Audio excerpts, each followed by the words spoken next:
FENYX, fighting with all her might, had nearly reached Olympus on her quest to defeat Typhon, the dreaded God Destroyer. But first, she would have to plunge into the Forge Lands. Once home to Hephaestus, god of fire, hammer, anvil, and forge, these were now godless lands. Scorched, laid to waste. What was not dead was dying. Chaos reigned. For here, monsters roamed free. Can you not tell this story like I wasn't just there? Zeus! I was literally just there 2 weeks ago, and even if I wasn't, though I was, I'd be listening to your story for days! It's called dramatic effect. It's called Where's My Skip Button? Fine. Cue title.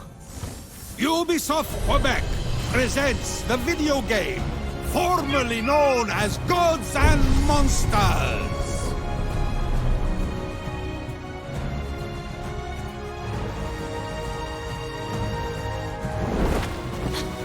It is actually pronounced Ubisoft. The French. What's up, ladies and gents? Sinister101, your host here. Welcome to my exclusive footage for what is formerly known as Gods and Monsters, which is now Immortals FENYX Rising.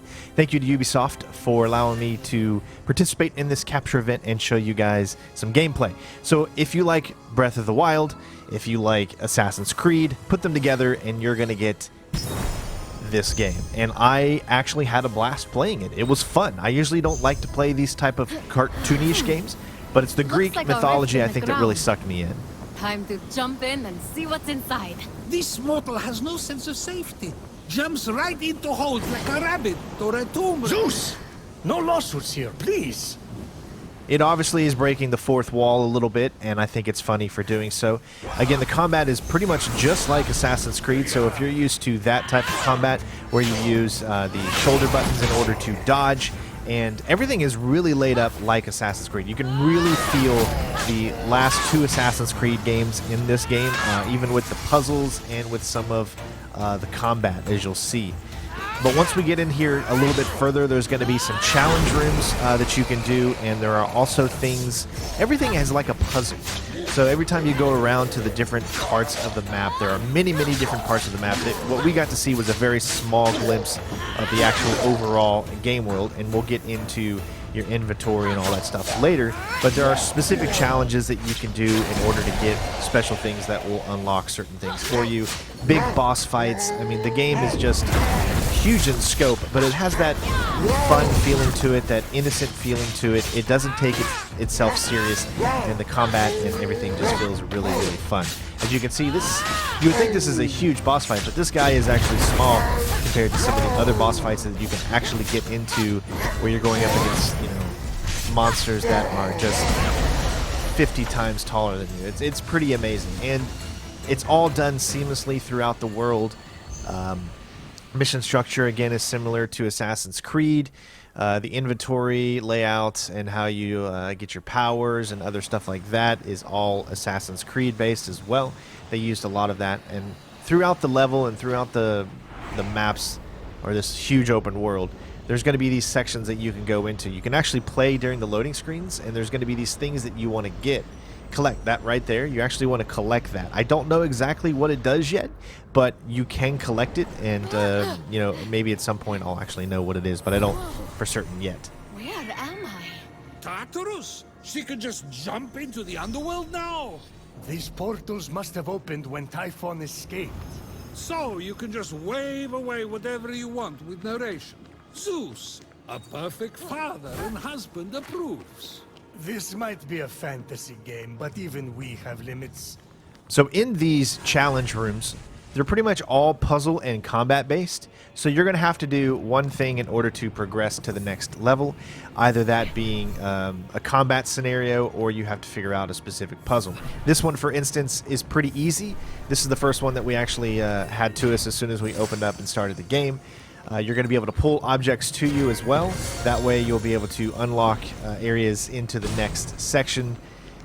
Pretty basic stuff here, but the first ones are pretty easy, but then it gets really, really tough, as you'll see in just a few moments. I'm going to show off a few of the different challenge areas, and some of them can actually be quite a challenge to figure out, especially the ones where you have to like pull or push something across. Here in this section is going to be one where you're going to have to hit a few arrows, so very simple. And then you also have an arrow that allows you to go into first-person view mode, which you're going to need to do in order to hit this next arrow. Very simple to do, but you can slow down, you can fast, you can make it quicker. I mean, these are just some of the easiest puzzles that you're going to be able to, get yourself into. Keep that steady hand, little one, and you might just survive. Now, at the end of every single puzzle is going to be a Zeus lightning bolt. That lightning bolt will obviously level you up, so this does have a lot of RPG elements. It's not as heavily laced on RPG as, say, Assassin's Creed is, or is now, but there definitely is some RPG elements. And again, we've only got to play like a small little portion of the game, so I don't know exactly how it all pans out. But the story seems to be fun so far, and you know me, I'm huge into the Greek mythology. I love the God of War series, and getting to mess with some of the characters like Zeus, Poseidon, and just all the different Greek mythology characters that I'm sure some of you know is going to be really fun, and I'm really looking forward to it.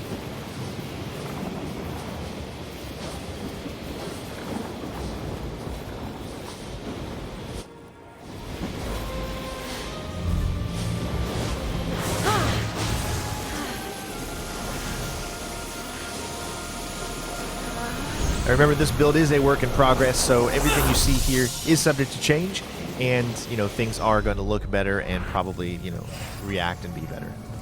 This is another big puzzle that you could do, where you have to find these coals and you have to get them inside this little area here, and then you have to use your arrow in first person to light up the arrow and then set the coal on fire. Very easy stuff to figure out, but still fun. Okay, I get the picture. She's our hero. Can we skip forward? Fine, fine. There's a good part coming up. To the forge! Sometimes you'll be gifted new weapons when you do specific current objectives or quests, and as you can see, the layout is very similar to Assassin's Creed. Which there's nothing wrong with that. I like the way the Assassin's Creed thing is laid out. Maybe I'm a little over the circular rotation with choosing everything, but as you can see, you'll have skills that you can upgrade and your different godly powers that you can assign to specific buttons. Now, in my playthrough, the combat seemed a little easy. You can health up very easily. You have all different types of upgrades that you can do to get more and more health. Things that you can pick up in the environment that allow you to actually use more health. One of them being like a potion that will just, grant you full health, or things that you can eat that will give you just slightly health. And you could just kind of use those over and over again. So you can literally be in the middle of combat and upping your health as well, if you're able to kind of maneuver yourself on your controller. It was very easy to do, and I was able to win some awesome boss fights because I could utilize the health quickly, as well as at the same time as fighting. So you'll be able to change your horses just like before in Assassin's Creed, of course, and your armor. Just pretty much everything is customizable, just like you would expect. And Ubisoft, a lot of their games have the same type of UI. You'll be able to ride a horse. The horse you'll get on is kind of very fast. It's not like you summon the horse and then it comes towards you. You literally jump up in the air and the horse appears below you, and you're going right off. You could go from literally flying in the air to landing on a horse. It's really cool. Had the mortals laid their eyes upon something so grand, so gargantuan, so spectacularly crafty, so... As you can see, if you do a perfect dodge, you'll slow down time, as well as you have your parry, which will also give you that opportunity to go in for a hit.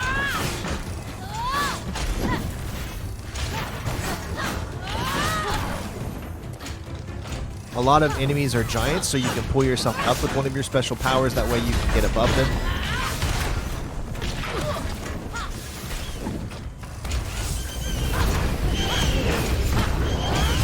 And if you get enough damage on them, they can go into a dazed state, which allows you to get a lot of really, really good hits on them.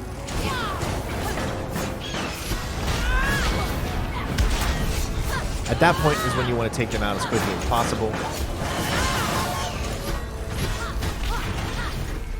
They teleport their moves, so it's pretty easy to dodge.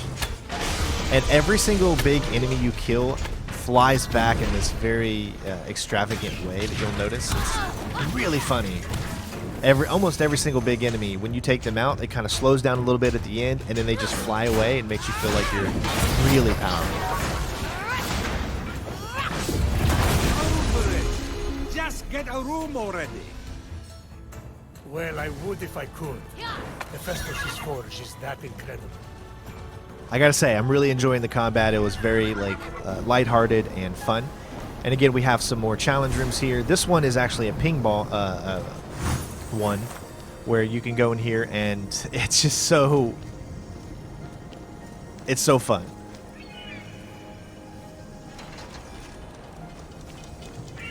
And this one specifically, you have to control 2 different sides, and each one has 2 on each side. The whole point is to get the ball into that middle top section, but in order to do that, you have to put the ball over top of it first so that it breaks the wood covering the hole, and then you can actually put the ball in the hole. But it becomes quite a challenge, obviously. If you've ever played pinball before, then you obviously know what you're doing. But I still think it's a fun little challenge, and there's other challenges that I haven't got to see yet that I'm sure are going to surprise all of us. They've really thought about this stuff and made it kind of fun. They're not taking themselves too seriously. There's a lot of fourth wall breaking here, but at the same time, it's still really, really, really fun. So as far as my overall experience with Immortals FENYX Rising, I'm still getting used to saying that because I'm so used to wanting to say Gods and Monsters. I do think Gods and Monsters was a better name, but for whatever reason, Ubisoft decided to change that name and go with Immortals FENYX Rising. So with my time in the game, I had a blast. I had a lot of fun. We're definitely going to be covering it when the game comes out. Hopefully you guys enjoyed the video. I'm going to let some gameplay play out for the next whatever, and you guys can let me know what you think of the game in the comments below. If you want another video on this game, I have all kinds of footage that I can show off to you guys. Let me know in the comments below. Don't forget to leave a like. Hopefully you all enjoyed. Did you enjoy Ubisoft Forward? What did you think of the latest one? Let me know in the comments below on that as well. And of course, I will see you on the next video. Peace out.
Hephaestus may have been slow to anger and reluctant to fight. But remember that one time he went to battle?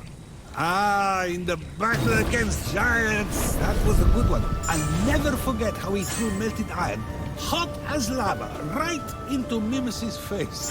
It was awesome.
Typhon stole those too?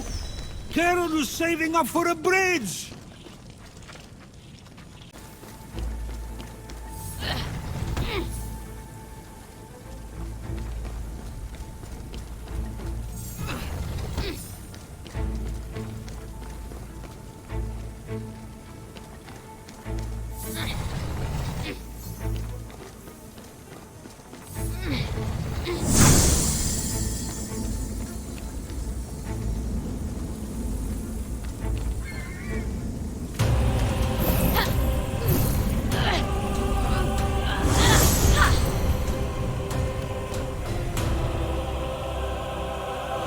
That crazy inventor, and Hephaestus wonders why our relationship's complicated. I mean, you and Hera did cast him from Mount Olympus first. And he retaliates by sticking her ass to a throne? Ha! He thought he was forcing me to marry him to Aphrodite in order to get Hera out. Amateur hour.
FENYX got into the ambrosia too?